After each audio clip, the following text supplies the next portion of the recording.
कहता हूँ, वो लोग थे जो किसी स्वार्थ के अधीन नहीं होते, वो लोग थे जो चापलूसी नहीं करते, वो लोग थे जो ईमानदारी से वोट करते।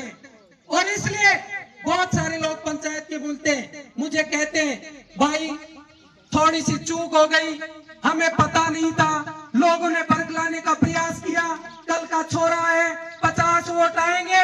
मैं उनको उस समय जवाब मिला था। आज उन लोगों के आशीर्वाद से मैं कहना चाहता हूँ, जिन लोगों ने बरगलाने से उस समय मेरा साथ नहीं दे पाए, मैं आप सब लोगों को विश्वास दिलाता हूँ कि आपने साथ दिया। और अगर किसी अपने व्यक्ति को यहाँ पर मुखिया बनाकर अगर खड़ा कर दिया, तो मैं कहता हूँ इस गांव की कायाकल्प करने की जिम्मेदारी इस राजवीर की होगी।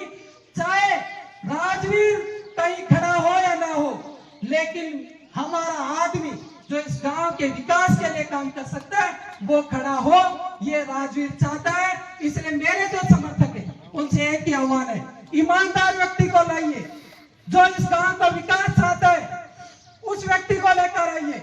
मैं कुछ उदाहरण गिनाना चाहता हूँ कि ये गांव के जो लोग हैं वो किस प्रकार का फैसला कर लेते।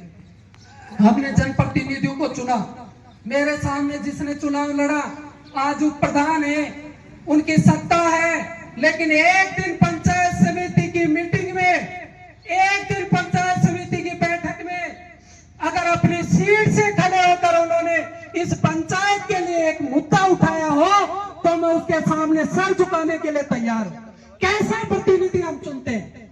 और एक प्रतिनिधि आपने इस गांव के मुखिया के रूप में चुना था, बहुत सारी प्रशंसाएं हुई थी कि राजस्थान के सबसे वयोवृद्ध सरपंच हमारे इस गांव से, सम्मान किया पूरे गांव में।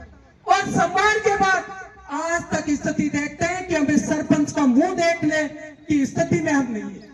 कितने साल हो गए सरपंच का मुंह देखे हुए। बड़ी अजीब स्थिति इस गांव की है। क्या हो सकता है इस गांव का, बहुत विचारणीय बिंदु है। जब सत्ता थी कांग्रेस की, मैं उसका भी बखान करना चाहता हूँ।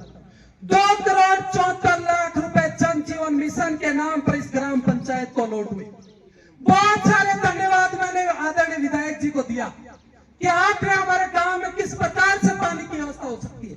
एक बलराम जाखड़ जी थे जिन्होंने यह टंकी का निर्माण करके इस गांव को आज तक पानी के कमी से बचाने का प्रयास किया। और एक आप हो जो 2,74,00,000 रुपए आपने इस गांव को कर दिए। कितनी मेहरबानी इस गांव पर की। लेकिन उसका काम शुरू हुआ, पाइप डल गए, ऐसा कहा गया कि कांग्रेस की सरकार है, ये योजना केंद्र की है, इसलिए जल जीवन मिशन में रोड़े अटक रहे। मुझे दुख होता है कहते हुए कि जैसे ही सत्ता परिवर्तन हुआ, भाजपा की सरकार बन गई। कहते थे डबल इंजन की सरकार है।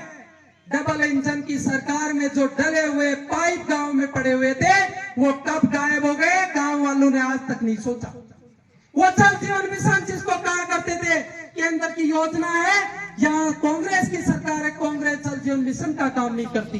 अरे आप डबल इंजन की सरकार है, वो कहाँ है जल जीवन मिशन, पूछने वाला इस गांव में कोई नहीं है।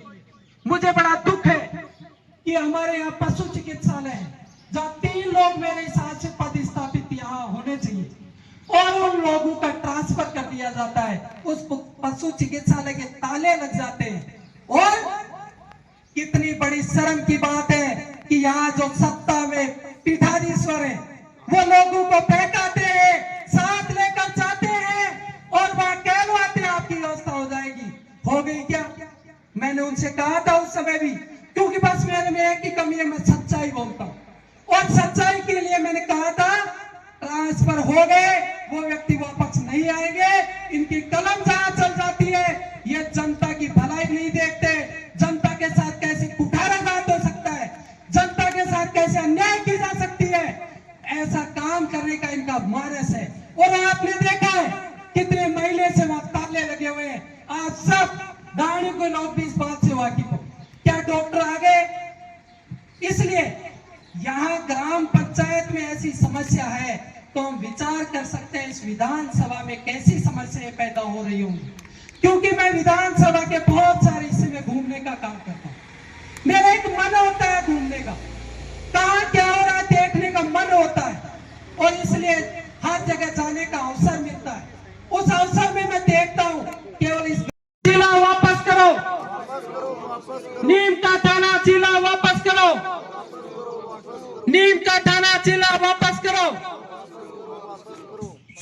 संभाग वापस करो, सीकर संभाग वापस करो।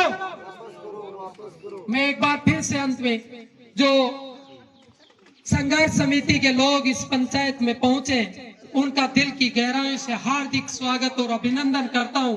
आपका बहुत बहुत धन्यवाद देता हूं कि संघर्ष को आप अनुरोध चला रहे हैं और ये पंचायत आपका ये संघर्ष कभी नहीं भूलेगी, क्योंकि आप उस संघर्ष के साथ ही उस पुण्य आत्मा की उस ओम प्रकाश जो इच्छा थी, जो उसकी अभिलाषा थी, वो चाहते थे नीम का थाना जिला बने, उसकी कैसे वापस बहाली हो, उसका संघर्ष कर रहे हो। वो पुण्य आत्मा उस स्वर्ग से भी आपको बहुत बहुत धन्यवाद दे रही होगी कि मेरे लिए कोई तो लग रहा है। चाहे मेरे पंचायत के लोग कम होंगे, लेकिन कोई तो मेरे लिए लग रहा है। ऐसा देख करके वो आत्मा भी स्वर्ग से खुश हो रही होगी। इतना ही मैं अपनी वाणी को विराम देता हूँ। कोई मेरे से त्रुटि हुई हो, कोई मेरे शब्दों में कमी रही हो, तो मैं क्षमा प्रार्थी हूँ। मेरे हिसाब से जितना मैं सोचता हूँ वो मेरे को अच्छा लगा, मैंने आपको कह दिए। धन्यवाद।